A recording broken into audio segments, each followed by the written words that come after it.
What if Snow White wasn't the victim but the monster? In early versions of the tale, Snow White doesn't just fall asleep, she becomes cursed. Her beauty feeds off the admiration of others. And some say the dwarfs didn't protect her. They kept her locked away, terrified of what she was becoming. Every bite of that poisoned apple wasn't meant to kill her, but to awaken the hunger inside. So was the prince really saving her or unleashing something much worse? Now this is a horror anthology series. We bring you scary stories to creep you out and disturb your sleep.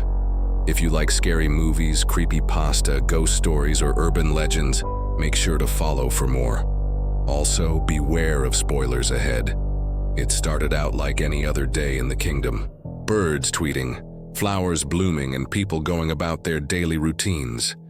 It was a beautiful day, which made it all the more eerie when the queen looked out the window and saw a magnificent white rose had bloomed on Snow White's windowsill. A shiver ran down her spine because she knew exactly what that meant. Her stepdaughter was growing more beautiful by the hour, and soon the entire kingdom would be enamored with her, not to mention jealous. The queen went to her vanity table and stared directly at her reflection. "Mirror, mirror on the wall," she began, her voice trembling slightly. "Who's the fairest of them all?" But before the mirror could respond, a voice echoed through the halls. "You are, my queen." It was the king. He walked up behind her and wrapped his arm around her shoulder. "Don't listen to the mirror, my love," he said, squeezing her shoulder reassuringly. "It doesn't know the first thing about beauty. You're the most beautiful woman here." She turned around and smiled weakly. No matter what the mirror said, she knew she was losing her beauty to Snow White. The girl was a walking dead end for her. She felt like an hourglass running out of sand. Soon enough, all that would be left was emptiness. Then an idea struck her. She turned back to the mirror and asked, "Will a child born of magic be beautiful?" The king and queen stared back at each other, unsure of what she was talking about. Then the king cleared his throat and responded, "Only the most beautiful can bear a child of magic." She heard those words and smiled wickedly. She knew how to make a child of magic. All she needed were 7 drops of blood from the fairest in the land.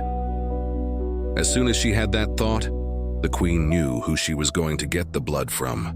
The 7 dwarfs were hard at work when suddenly one of them noticed a white rose outside. "Oh my," he exclaimed. "I wonder who has such a beautiful flower." His companions nodded eagerly. They all wanted to see it for themselves. When the dwarfs reached Snow White's window, they couldn't help but gasp. There it was, a white rose unlike any they'd ever seen. It was delicate and pure-looking, almost translucent. As they admired the flower, one of the dwarfs accidentally pricked his finger, and a drop of blood fell onto the rose. Instantly, the flower wilted and turned black. The dwarfs were horrified. They quickly ran away, fearing the wrath of the queen.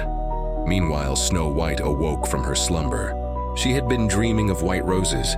She sat up in bed and walked over to the window. When she saw the black rose, she gasped. What had been a beautiful bloom was now withered and dying.